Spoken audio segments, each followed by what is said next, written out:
इस 15 अगस्त 2022 को भारतीय स्वाधीनता को 75 साल पूरे हो रहे हैं। आजादी के इस अमृत महोत्सव के पावन पर्व पर सरकार ने हर घर तिरंगा ये उपक्रम घोषित किया है।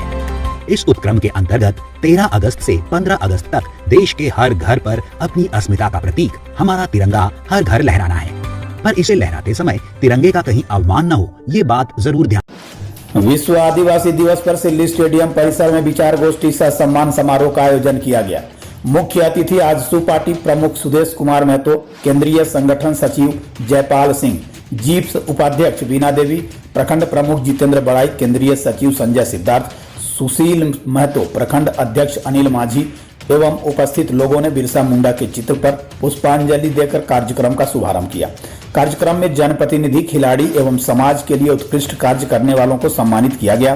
कार्यक्रम का संचालन गुंज परिवार के अध्यक्ष सुनील सिंह ने की। समारोह को संबोधित करते हुए विधायक सुदेश कुमार महतो ने कहा कि हम और हमारी पार्टी ग्राम सभा एवं गांव की सरकार पर जोर देती रही है। आदिवासी समाज भी इसका प्रबल पैरोकार रहा है, लेकिन झारखंड में परंपरागत शासन व्यवस्था को छिन्न भिन्न करने की कोशिश जारी है। सरकारी तंत्र इस समाज की भावना को समझ नहीं पाता है। मौजूदा परिस्थिति में झारखंड और झारखंडियों के भविष्य के लिए चिंतन मनन करना जरूरी है। चुनौतियों का सामना करने के लिए युवाओं का आगे आना होगा। युवा जब झारखंड को जानेंगे तो आदिवासी समाज की विशिष्टताएं भी जान जाएंगे। उन्होंने कहा कि आदिवासी समुदाय के संरक्षण और संवर्धन के लिए संवैधानिक तौर पर कई नियम कायदे बने हैं, लेकिन जमीनी स्तर पर इसका लाभ उन्हें नहीं मिलता। इसलिए आदिवासियों की समस्याओं के समाधान के लिए ईमानदार राजनीतिक पहल की जरूरत है। विचार गोष्ठी में प्रवक्ताओं ने कहा कि आदिवासी समुदाय के लोगों के पिछड़ेपन का मुख्य वजह शैक्षणिक, आर्थिक, राजनीतिक, धार्मिक एवं जल जंगल से बेदखल करना है। यही वजह है कि आदिवासी समुदाय का अस्तित्व धीरे धीरे मिटता जा रहा है, जो गंभीर चिंता का विषय है। आदिवासियों के सामाजिक, आर्थिक, शैक्षणिक तौर पर विकास करने के लिए सरकार को पूरी गंभीरता से विचार करना होगा। बच्चे उच्च शिक्षा से वंचित हो रहे हैं। वक्ताओं ने आदिवासियों को पूरी तरह से संगठित होकर एक मंच पर आने का आह्वान किया। विचार गोष्ठी सह सम्मान समारोह में क्षेत्र के खिलाड़ी, जनप्रतिनिधि एवं समाज के लिए उत्कृष्ट कार्य करने वालों को सम्मानित किया गया। सोना न्यूज सिल्ली से तारकेश्वर महतो की।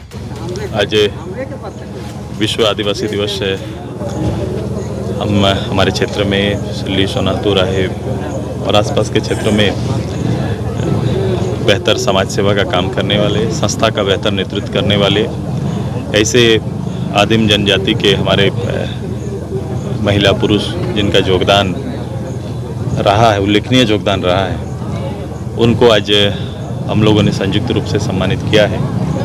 और भविष्य में भी उनके योगदान से इस समाज को, जो प्रकृति पूजक समाज है, इस समाज अपने अस्तित्व को, अपने के लिए जो संघर्ष चल रहा है, अपने जल जंगल जमीन जिससे जीवन का रिश्ता है, इन सारी चीज़ों का, अपनी परंपराओं का, अपनी संस्कृति का, अपनी भाषा का बेहतर रूप से नेतृत्व दे पाए, बेहतर रूप से सुरक्षित और संरक्षित रख पाए, ये मेरी शुभकामना है। और ये हम सबको मिलकर, हमारे खासकर झारखंड में, चूँकि ये प्रदेश में उल्लेखनीय योगदान रहा है, चाहे इस देश की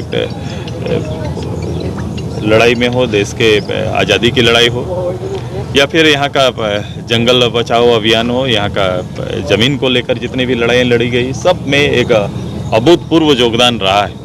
इस अलग राज्य में भी एक बड़ा योगदान रहा है।